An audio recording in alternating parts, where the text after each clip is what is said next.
Hola, esta es nuestra última clase. Va a tratar sobre el tema volver a vivir. ¿Qué pasa con los sobrevivientes cuando termina la guerra? ¿Qué hacemos mañana a las 4 de la tarde? ¿A dónde vamos? ¿Qué es lo que hacemos? Volver a vivir. Darle un nuevo significado a la vida. ¿Por qué vivir? Son todas las preguntas y los dilemas que se preguntan aquellos que sobrevivieron. Tuvieron ese gran dilema. Sin embargo, abrieron caminos, se hicieron hombres correctos, emigraron una gran parte de los Estados Unidos, una parte a Israel, una parte al resto del mundo, una parte se queda en Europa. Y cada uno activó cuando su venganza personal fue crear familias, tener hijos, tener nietos y ser hombres de bien. Finalizada la guerra, habían quedado cerca de 500.000 de judíos sobrevivientes. Una gran parte de aquellos que se fueron a Rusia cuando comienza la guerra y ahora retornan. Una parte que lucharon con los partisanos. Una parte muy chiquita que retorna de los campos. Y un grupo de niños que habían sido escondidos durante la guerra. A fines de 1945 habían cerca de 1.000 campos de refugiados, se van a llamar campos de desplazados, DP, en las zonas alemana y austríaca, liberada por los aliados. A mediados de 1946, 15.000 judíos vivían en la zona británica y alrededor de 140.000 en la zona americana y otros 1.500 en la zona francesa. El estatus especial de los judíos no fue reconocido en la zona soviética y ahí no había campos de desplazados judíos que se estableciesen allí. Al final de 1946, la cantidad de judíos desplazados se calcula en 250.000, de los cuales 185.000 estaban en Alemania, 45.000 en Austria y 20.000 en Italia. El Plan Marshall hace una reorganización de toda la población europea. El Plan Marshall americano mueve 40 millones de personas. Polacos a Polonia, alemanes a Polonia, alemanes a Alemania, italianos a Italia y así sucesivamente. Y quedaron esta masa de judíos. 250.000 sin destino. Aquellos que no tenían familia, aquellos que no tuvieron dónde ir y son reubicados en los campos de desplazados que habían sido anteriormente campos de concentración en Alemania. Ahora van a volverse a encontrar en esos campos, pero ahora en otras condiciones. ¿Cuáles fueron las características de los sobrevivientes? La política de exterminio de los nazis produjo una sociedad de sobrevivientes que carecían tanto de niños como de ancianos. Lo hemos explicado en todas las clases que la solución final implicaba la muerte de todos los mayores de 40 y los menores de 16. Por tanto, la gran mayoría de sobrevivientes es gente que está entre esas edades, que han trabajado en las industrias alemanas y han logrado sobrevivir. En general, los sobrevivientes eran jóvenes sin familias, entre las edades de 20 y 45 años. Las mujeres constituían el 40% de la población. Había más hombres que mujeres porque dejaron más hombres para trabajar en las industrias que mujeres. La enormidad de la devastación emocional de los sobrevivientes era tan grande que ni siquiera la alegría de la liberación podía moderarla. Los sobrevivientes revelaban cualidades como pasividad, apatía, un profundo sentido de alineación, extrañamiento, hostilidad, ansiedad social, infelicidad y una carga de soledad acompañada por el miedo al futuro. Muchos sufrían del problema de memorias, incapacidad para concentrarse, agitación, ataques de ira, llantos sin razón aparentes como resultado de la ansiedad emocional y la hipersensibilidad que ellos tenían. Sufrían de enfermedades infecciosas graves como el tifus y la tuberculosis. Los supervivientes se veían a sí mismos como liberados, pero no libres. Quiero que miren ahora las fotos. El día de la liberación en Buchenwald, una foto famosa. La persona que voy a marcar en estos momentos, puede que ustedes las conozcan. Estamos hablando de Elie Wiesel, que falleció hace muy poquito, en el 2016, en el día de su liberación en Buchenwald. En esta segunda foto, volvemos a ver a Elie Wiesel, el cuarto en la fila de la izquierda, el día de liberación del campo, el 27 de abril de 1945, saliendo acompañado de los soldados americanos. Le mostré en otra clase, la vuelvo a mostrar, a Margarit Schwarz de Budapest. Las dos fotos que entre una y la otra hay un año de diferencia. Ella en Budapest en 1924 y en 1945 en Bergen-Belsen. Y en esta estamos viendo el día de liberación de uno de los niños más jóvenes encontrados en los campos. Hoy, el presidente Yad Vashem, el gran rabino de Israel, Israel Meir Lau. Aquí vemos una segunda foto en la cual aparece el rabino Meir Lau. Lo pueden ver en primera fila sentado, cuando el rabino Herschel Schachter está dirigiendo el acto de la fiesta de Shavuot en Buchenwald el 16 de mayo de 1945. El rabino Israel Meir Lau está sentado en primera fila, el tercero a la izquierda. Cuando un judío es liberado, viene el gran dilema, ¿qué hacer? Primo Levi lo dice en sus palabras: si comprender es imposible, conocer es necesario. Y Eli dice en sus palabras: recordar para no morir, contar para vivir. Para muchos de los sobrevivientes, los días de la liberación estuvieron empañados por una sensación donde se entremezclaban la alegría, la esperanza, la soledad y el dolor. Ese era el comienzo de un esfuerzo casi sobrehumano para unir los fragmentos de la vida y comenzar de nuevo. En esas circunstancias, los sobrevivientes debían construirse a sí mismos una base para su existencia, capacitarse y formar nuevas familias. Yoel Palgi, sobreviviente por supuesto, va a escribir un poema muy importante que lo titula Recordar. Hubiera querido despertar una mañana y descubrir que el holocausto no ocurrió, que solo fue una alegoría, una pesadilla pasajera. Hubiera querido no recordar nada, no contar, no fortalecer la memoria, no recoger más testimonios, no levantar más monumentos, no volver a explicar una y otra vez qué son los corderos y qué son los mataderos, qué es el sufrimiento y qué es el heroísmo. Hubiera querido que se cancelen los días de la conmemoración con el llanto inconsolable, con el dolor desconcertado y con la piedad de quienes nos rodean, con la catarsis estéril. Hubiera querido una vida sin holocausto, inocente de holocausto, sin trenes, sin campos, sin marcha de la muerte, sin crematorios, sin el pánico recurrente y agobiante. Hubiera renunciado a los homenajes de los sobrevivientes, a las miradas de piedad y sobrecogimiento frente a los números tatuados en nuestros brazos. No hubiera querido explicaciones, ni películas, ni obras de teatro, ni culto del holocausto. Hubiera querido no defender más la singularidad del holocausto a su exclusividad judía, su unicidad histórica universal. Hubiera querido despedirme de todas las imágenes de allí que aparecen en momentos de peligro existenciales a nosotros y a otros pueblos. Hubiera querido detener las asociaciones cuando nosotros ofendemos a otros. Me resultaría mucho más fácil sin todo esto. Estaría más liberado, libre, como nacido de nuevo, sin complejos y sin compensaciones.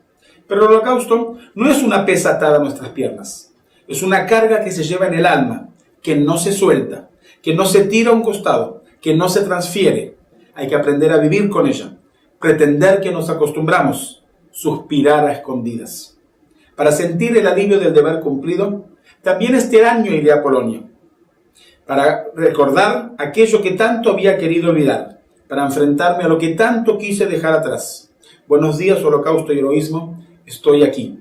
Nosotros estamos aquí, deseosos de olvidar, adictos a la memoria, listos para la lección.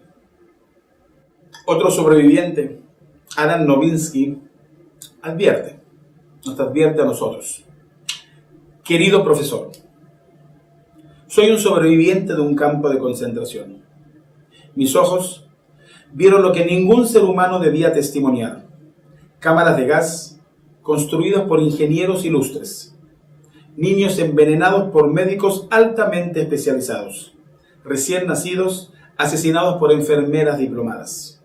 Mujeres y bebés quemados por gente formada en escuelas, liceos y universidades. Por eso, querido profesor, dudo de la educación y le formulo un pedido.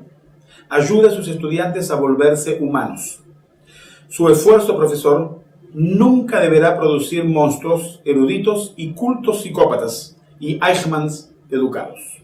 Leer y escribir son importantes solamente si están al servicio de hacer a nuestros jóvenes seres humanos. Yo discrepo y estoy de acuerdo, ambas a la par. Estoy de acuerdo en lo que él describe, sin embargo discrepo y sigo apostando por la educación. El único arma que nos queda, el único arma que tenemos, el único arma efectiva es la educación. Es contar lo que pasó, transmitir las enseñanzas, aprender los legados y seguir hablando y contando lo que pasó. Por eso sigo apostando por la educación, reconociendo que lo que él describe son realidades. Relata uno de los salvadores, Haim Avni, al llegar a los campos de desplazados.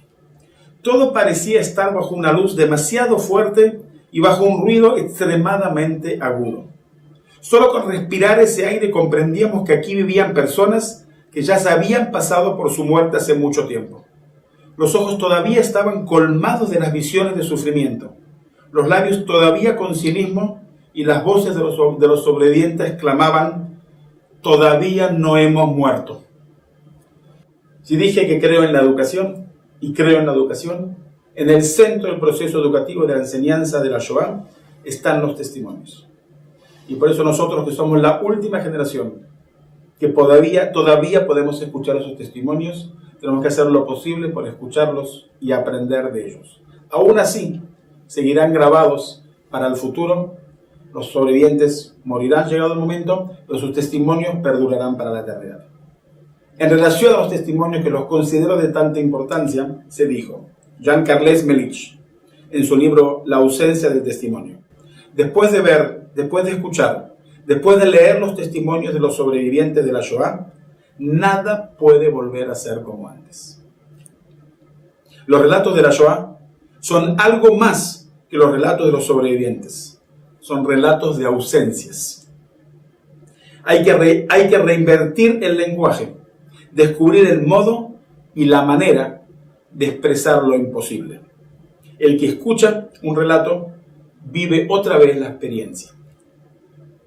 Podemos decir que el oyente es capaz de recordar lo que no ha visto, la experiencia que no ha experimentado, pero que la ha sido transmitida directamente a través del relato de los sobrevivientes. Me gusta pensar que a mí me permitieron sobrevivir para que yo luego pudiera contar lo que había sucedido allí, para transmitir el mensaje al resto del mundo, y no solo para recordar a nuestras familias sagradas, sino para asegurarnos de que nunca jamás vuelva a pasar algo igual.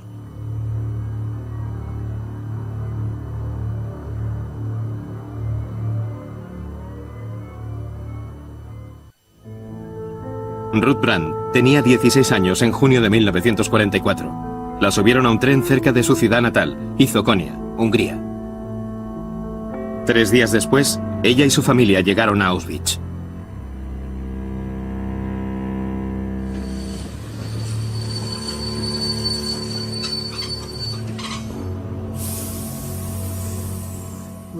Llegamos a la estación de tren y los carros ya estaban abiertos, solo que ni siquiera tenían rampas como las que sí se usan para que suban los animales. A nosotros nos cogían como si fuéramos bolsas de basura y nos tiraban dentro. En esas estábamos cuando 3 días y 3 noches más tarde se detuvo el tren en mitad de la noche.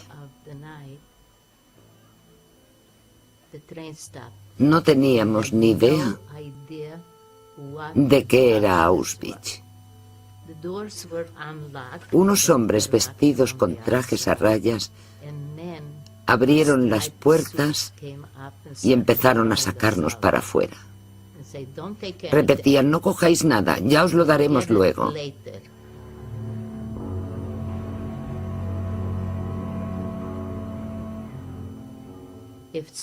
Si alguien se caía, tampoco podíamos ayudarle a levantarse, ni siquiera si el que caía era un niño. Nos gritaban mujeres y niños a un lado y hombres a otro, en filas de 5. Venga, vamos, rápido. La escena se completa con los gritos los golpes y los disparos que oíamos, y con perros. Llegamos a un lugar en el que había un grupo de gente, entre ellos Mengele, que se encargaban de la selección. Llevaba guantes blancos y sus dedos señalaban a derecha o a izquierda.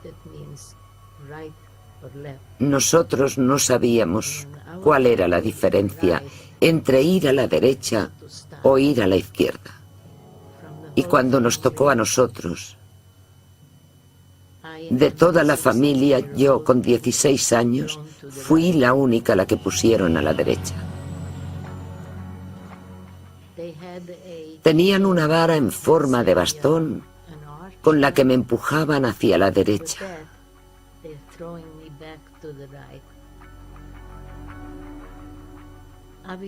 Al parecer, yo tenía pintas de ser fuerte y me querían para trabajar. Fue la última vez que vi a mi familia.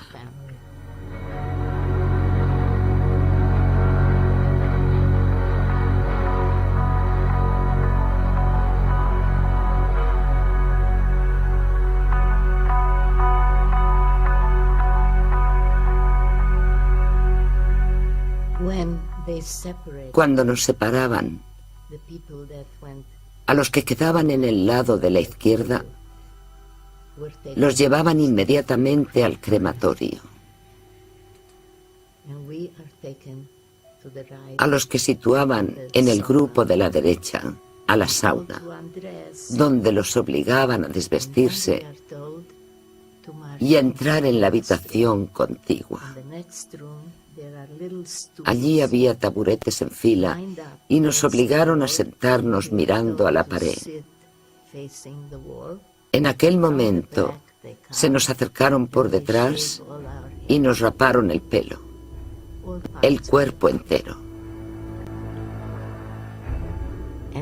Nos esquilaron como a ovejas.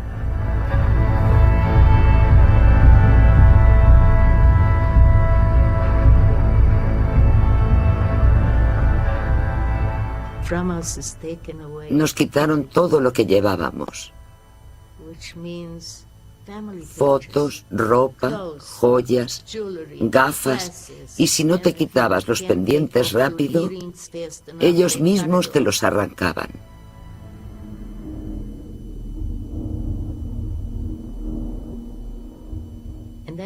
Después nos hicieron salir afuera y no nos reconocíamos. Ni siquiera entre hermanas lograban reconocerse, tras el cambio al que las habían sometido. Todas llevaban un vestido gris y de repente nos dimos cuenta de que se trataba de chicas de Checoslovaquia, Ucrania y Polonia, que estaban allí recluidas, y les preguntamos de inmediato: ¿cuándo veremos a nuestra familia? Ellas contestaron: estúpidas húngaras, ¿no sabéis dónde estamos? ¿No os han dicho que esto es Auschwitz? ¿O acaso no sabéis qué es Auschwitz? ¿No habéis visto las chimeneas y el humo que sale de ellas? Pues allí es precisamente donde están quemando a vuestras familias ahora mismo. De repente nos entró el miedo. Nos quedamos paralizadas. No podíamos creerlo. El testimonio de Israel Golfis, de Ucrania. Han pasado 7 semanas desde que nos liberó el Ejército Rojo. Lo que deciros no son palabras vanas, sino la verdad desnuda. Con pena debo deciros que únicamente unos pocos, y en un estado lastimoso, han sobrevivido para ver la liberación. Os escribo con gran dificultad. Todavía no entiendo cómo fue posible coger una pluma y escribir lo que nos ha sucedido. Quiero darles también una buena noticia. Vuestro hermano es uno de los pocos sobrevivientes, o con mayor precisión, uno de los pocos individuos miserables destinados a vivir después de haber pasado por el tormento de las 7 moradas del infierno de Hitler, y aún siguió vivo. Pero cuando recuerdo todo nuestro sufrimiento, lo terrible y espantosa tragedia, es todo tan horrible, tan salvaje, tan espantoso que no hay profeta o escritor capaz de describir, ni siquiera con la más rica imaginación, tan horrenda realidad. Ana María Bagda Goldstein, de Budapest, deportada a Auschwitz, sobreviviente que vivió en Bogotá, Colombia, escribió: todo el que conocía había perdido casi la totalidad de su familia. Esa sensación de pérdida es lo más fuerte que me quedó. A unas vecinas le habíamos dado a guardar nuestro piano de cola y nuestras vajillas de cristal. Cuando todo terminó, fuimos por nuestras pertenencias y ella negó que hubiésemos entregado algo. Se quedó con todo. Después de la guerra, la gente se dedicó a buscar a sus seres queridos. El método más usado era fotos y notas sobre los árboles. Me pasé meses buscando a mis abuelos. Fue en vano. El corresponsal de guerra, escritor y periodista estadounidense Meyer Levin, uno de los primeros que entra con las tropas americanas y que liberan los campos de concentración alemana, escribe en su libro: lo sabíamos. El mundo había oído hablar de ellos, pero hasta ahora ninguno de nosotros lo había visto. Fue como si al fin penetrásemos en el lado oscuro del corazón, en el más despreciable interior del corazón maléfico. Y nuevamente presento esta foto de la liberación, cuando normalmente los liberados no judíos festejan: terminó la guerra, se acabó. La sensación del judío es una sensación muy distinta. La sensación del judío es que único de la familia, a veces único del pueblo, a veces único de toda la ciudad. Esa sensación de la pregunta: ¿por qué yo sobreviví? ¿Por qué me tocó a mí sobrevivir? ¿A dónde ir? ¿Cómo empezar de vuelta? Dos combatientes nos relatan el día de la liberación: Abba Kovner en Vilna, Lituania, y Itzhak Ante Zuckerman en Varsovia. Abba Kovner, Vilna. El día de la liberación fue recibida por los judíos con sentimientos confusos. Junto con la alegría y el regocijo vino un profundo dolor que empañaba el brillo de tan ansiado día. De todos los rincones surgían las imágenes de la destrucción y los restos de la vida pasada que ya no volverían. Y en el desfile de la victoria los envolvió el luto y la desolación.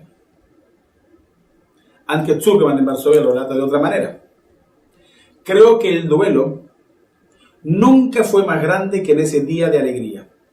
Ese día, el 17 de enero, fue el día más triste de mi vida.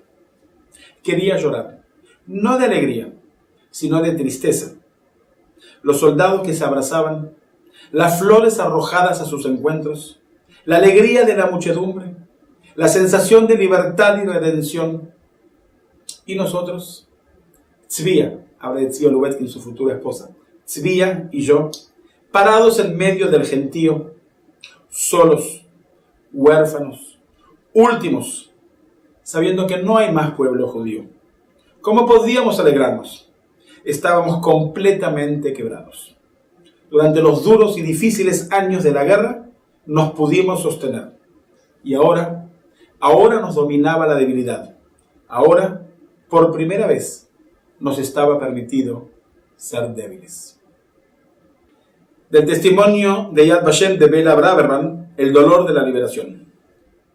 Desaparecieron todos los guardias con los perros que siempre estaban parados en la esquina. Todos desaparecieron como si nunca hubiesen existido. Ese era uno de los milagros. Y entonces entraron los rusos. Y nosotros estamos en un estado tal que nadie se movió y nadie salió de su lugar. No reíamos, no nos alegramos, permanecimos indiferentes hasta que vinieron los rusos. Vino un general, era judío. Nos dijo que era feliz porque era el primer campo en el cual encontraba judíos aún con vida. Comenzó a llorar y nosotros no. Él lloraba, nosotros no. Primo Levi nos describe en su libro La Pausa su liberación. Eran 4 jóvenes soldados montados a caballos, tensos, que avanzaban por el camino que bordeaba el campo, armados con metralladoras. Cuando llegaron los cercanos a los cercos, se detuvieron a mirar y cruzaron entre ellos palabras cortas y avergonzadas. Dirigieron miradas llenas de extraño desconcierto hacia los cadáveres esparcidos, hacia las barracas a punto de desplomarse y hacia nosotros, los pocos que aún quedábamos con vida. Para nosotros, ellos parecían figuras de una realidad mágica, así como colgados sobre sus tremendos caballos, entre el gris de la nieve sobre la tierra y el gris de los cielos en lo alto, sin desplazarse y sin moverse frente a las ráfagas de viento que amenazaban con el deshielo. Testimonio del United States Holocaust Museum en Washington, del coronel Lewis. Escuchamos diversos rumores e historias sobre los campos, pero eran tan terribles que es muy difícil describirlos por medio de la palabra. No lo podíamos creer. Cuando supe lo que ocurría en esos campos, sentí una profunda culpa. Estamos acostumbrados a medir el número de asesinados en miles, pero ahora hablamos en términos de 6 millones. 6 millones de asesinados judíos. Por supuesto que estaba estupefacto. El padre Edward Dwall menciona en su libro: estuve allí, estuve presente, vi las imágenes, nunca las voy a poder olvidar. Escucharon las historias ya muchas veces en el pasado. Esa noche, el 11 de abril de 1945, la brigada en la cual yo servía como sacerdote católico capturó la ciudad de Nordhausen. En la mañana siguiente al amanecer, encontramos el campo de concentración. De inmediato se impartió la orden al equipo médico para que se presentara en el campamento. Aquella mañana, en Nordhausen, supe por qué estaba yo allí. Descubrí el contenido de mi presencia allí. La falta de humanidad del hombre para con su prójimo. ¿Qué pasó con el hermoso precepto que establecía: amarás a tu prójimo como a ti mismo? De los archivos de Yad Vashem, Nehama Kaufman. Después nos encontramos con otros judíos. Poco a poco la gente salía de los bosques, de los escondites. El rumor que los rusos habían llegado tomó vuelo y, como por arte de magia, todo surgió al mismo tiempo de los bosques y de los escondites. Todos iban en silencio, rodeados de un silencio de muerte, cada uno concentrado en sí mismo. Todos estaban como pintados de un matiz gris. Sus rostros, el polvo pegado a sus cabellos, los harapos que vestían, los zapatos gastados y ensuciados por el barro. Algunos portaban todavía su única propiedad, una manta. Elie Wiesel, en su libro monumental La Noche, nos relata sobre el primer día de la liberación. Nuestro primer acto de hombres pensantes fue lanzarnos sobre la comida. No pensamos sino en eso, ni en vergüenza ni en los padres, solo en la comida. Y aún después que saciamos nuestra hambre, nadie pensó en la venganza. Al día siguiente, un grupo de jóvenes corrió a la ciudad de Weimar Al día siguiente, un grupo de jóvenes corrió a la ciudad de Weimar a juntar papas y ropa. Enfermé y estuve hospitalizado varias semanas. Cuando logré ponerme de pie, quise ver mi rostro en el espejo. Desde la época del gueto, no había visto mi rostro. Desde la profundidad del espejo, un cadáver me observaba. Su mirada no dejaba de perseguirme. Miriam Steiner, sobreviviente de Auschwitz y de Ravensbrück, nos relata en su libro El dolor de la liberación, publicado por Yad Vashem. Fue entonces cuando empezamos a comprender la gran pérdida. Comenzamos a entender que seguramente ni la abuela, ni el abuelo, ni la gran mayoría de la familia volverían. Solamente ese primo y también su padre volvieron después. Nos dijeron que nosotros no podíamos esperarlos más, pero la verdad es que nosotros esperábamos todo el tiempo el regreso de papá. Y yo solo quiero contar que más de una vez yo miro como buscándolo, ya no a papá, es a mi hermano al que hasta ahora busco todo el tiempo. Y ya sé que no es realista en modo alguno, y no es exactamente que lo busque, yo simplemente exploro con los ojos. Samuel Pizar, en su libro Como el ave del fénix, nos relata sobre quedar solo, el significado de quedar solo. Un día nos llegó la noticia: Hitler se suicidó, Alemania se rindió, el Tercer Reich dejó de existir. Mi mente se resistía al pensamiento de volver a Białystok. ¿Para qué? ¿Para buscar en la tierra bañada de sangre las cenizas de los muertos? Ahora quedaba claro que la desesperada esperanza a la cual nos aferramos no era más que una ilusión, una negación hipnótica a creer. Había demasiados testigos oculares y excesivas pruebas para que me convenciese que mi padre y mi madre y mi hermana habían muerto. A mis 16 años no podía soportar ese pensamiento. ¿Y ahora qué debo hacer?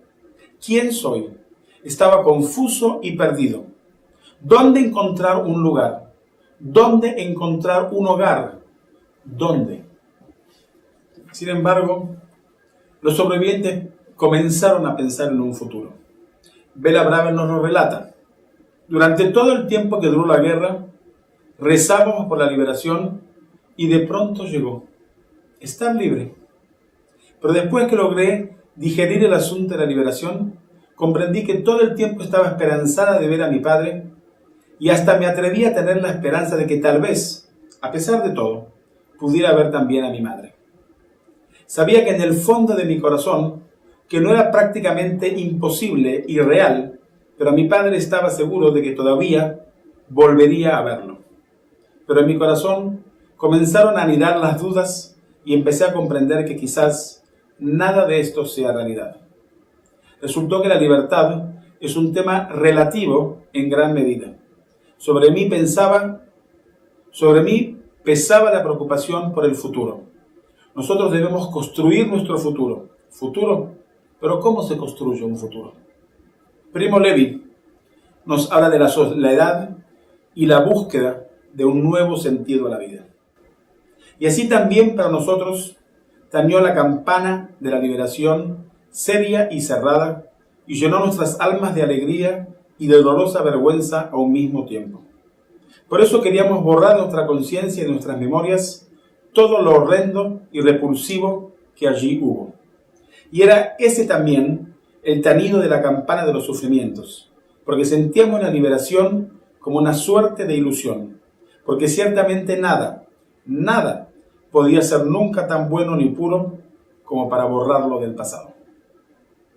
Pero hubo también miradas diferentes, como la mirada de Ruth Bondi, sobreviviente de Auschwitz, en su libro Fragmentos Enteros, publicado en Tel Aviv en 1997.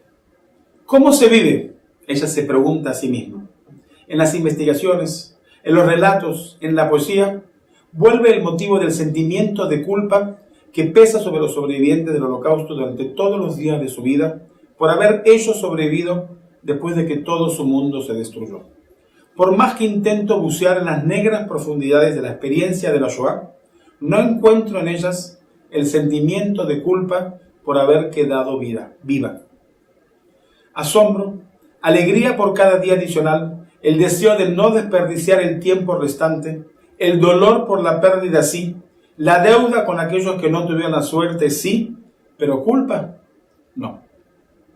El escritor Aaron Appelfeld, en su libro Escritos en primera persona, nos relata: durante años estuvimos en la más estrecha compañía con la muerte, y sin embargo puede decirse que muy poco fue el pensamiento que se le dedicó. Después de la guerra, cuando la muerte se fue alejando, se fueron apagando las luces de la esperanza. Fue justamente entonces cuando la melancolía y la tristeza amenazaban atrapar a las personas. Recuerdo personas que la tristeza los arrastró en un mundo hacia un letargo del que no despertaron más.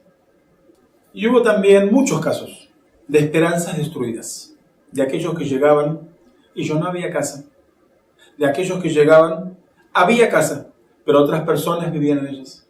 En muchos casos fueron amenazados, en algunos fueron incluso asesinados. Nos relata sobre esta experiencia Sarah Felger-Sitkin, La esperanza destruida. El departamento que recibimos está ubicado junto a la casa donde vivía con mis padres antes de la guerra. Cada vez que pasaba por la puerta de nuestra casa, cerraba los ojos. Teníamos hambre. Salí a buscar una tienda.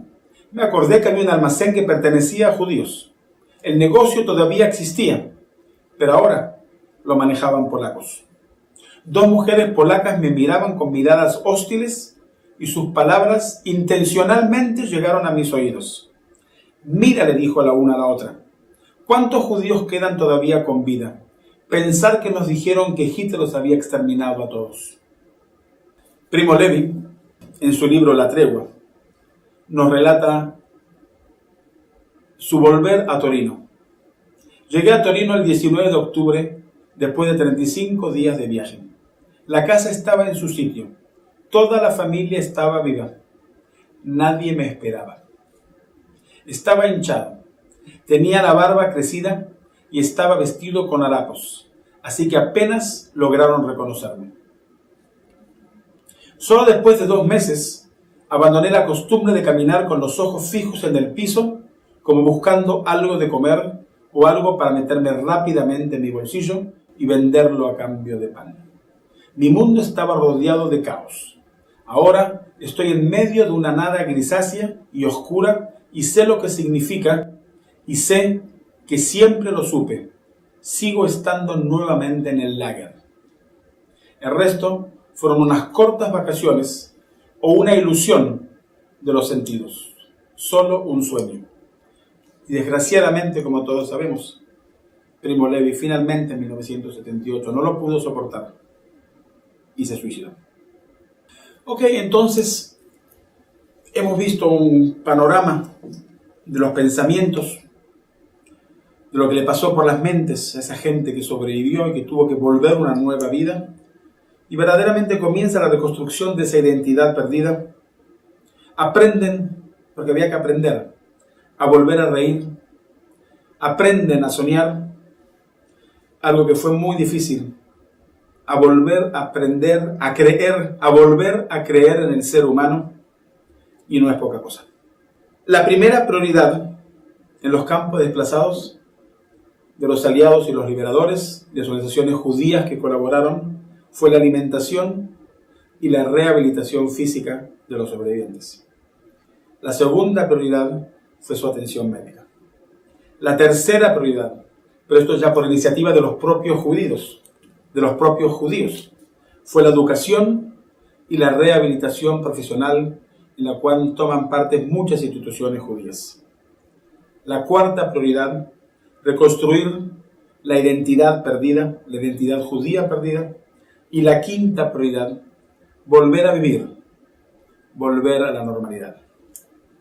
Hubo 2 fenómenos socioculturales intergeneracionales de los sobrevivientes dignos de mencionar. La primera, la formación de los kibutzim en los campos desplazados comunas.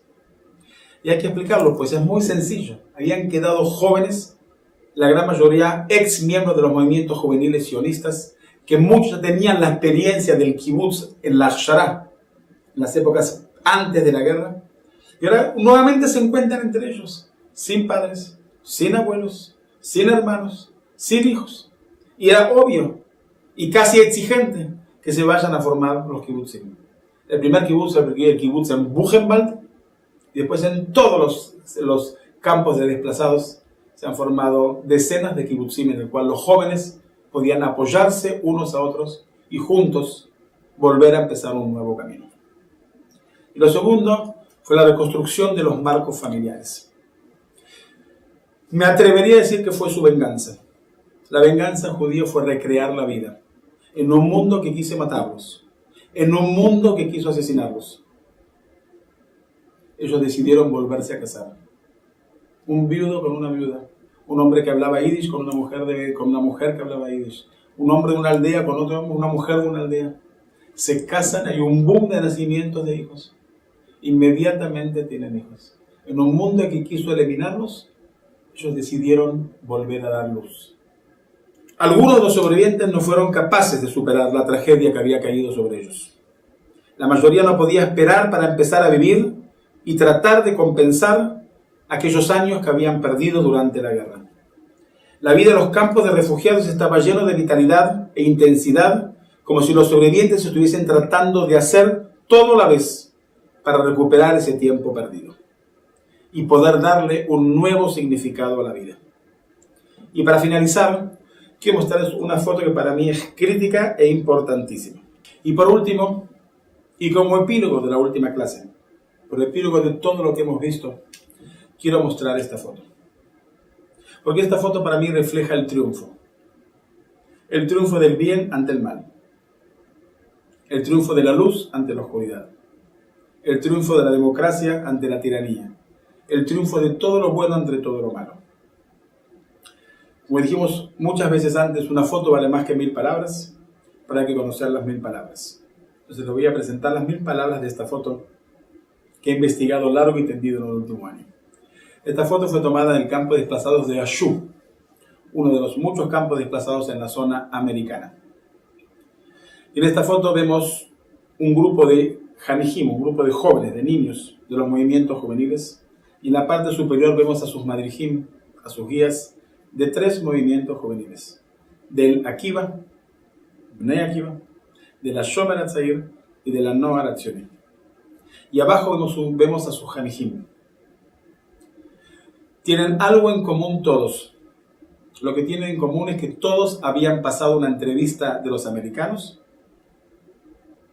y todos habían dado testimonio. Lo mencioné en una de las clases, de que los americanos tomaron 602 testimonios a niños menores de 18 años. Este grupo de niños fueron parte de ese grupo que fueron a dar testimonio. Y lo común que tienen todos los niños y todos los madrijim, que todos habían sido testigos oculares, habían visto con sus propios ojos el asesinato de sus padres. Y cuando terminó el último de los chicos, Zul, que está de abajo a la derecha, reclinado, el fotógrafo americano pidió tomar una foto para el recuerdo. Y antes de tomar la foto, una de las madrijot dijo: momento que queremos traer la pancarta. Y la pancarta que traen, Beafta le reja camoja. Hago un paréntesis para explicar para aquel que no sabe. En la época del Talmud, 2 grandes filósofos chocan entre ellos, Beit Hillel y Beit Shammai. Y la historia es que un judío adinerado quiso estudiar toda la Torá en el tiempo que está parado en un solo pie. Fue a Beit Shammai y le dice a Beit Shammai que le enseñe la Torá en el tiempo que está parado en un solo pie. Y Beit Shammai lo echa furioso de su casa diciendo que no se puede enseñar la Torá en esos segundos. Entonces va Beit Shammai. Beit Shammai lo mira profundamente a los ojos, le pide pararse en una pie y le dice: Beafta le reja camoja. Pero no termina, porque dijo algo más que no siempre lo citamos. Dijo: y amarás a tu prójimo como a ti mismo. Esa es la esencia de la Torá. El resto ve y estudia. No es que esa es la Torá, esa es la esencia de la Torá. El resto ve y estudia. Y esta fue la frase que ellos escogieron: y amarás a tu prójimo como a ti mismo. Pero después que se toma la foto, Surel, el chico que está sentado a la derecha, reclinado a la derecha, hace 3 preguntas a sus madrijim. Le pregunta a sus madrijim: Beafta le reja camoja, ¿y amarás a tu prójimo como a ti mismo? Y los madrijim responden: y amarás a tu prójimo como a ti mismo. Pero Surel, estos chicos que preguntan, curiosos, pregunta por segunda vez: ¿a todos? Y los madrijim responden: y amarás a tu prójimo como a ti mismo. Pero el problema no fue ese. El problema fue que Surel pregunta la tercera pregunta: ¿a los alemanes también, que mataron a mis padres y a mis hermanos? Y los madrijim responden sin titubear: y amarás a tu prójimo como a ti mismo. Si esta es la lección de la Shoah, si solo esa es la lección de la Shoah, vale enseñar la Shoah por Surel. Gracias.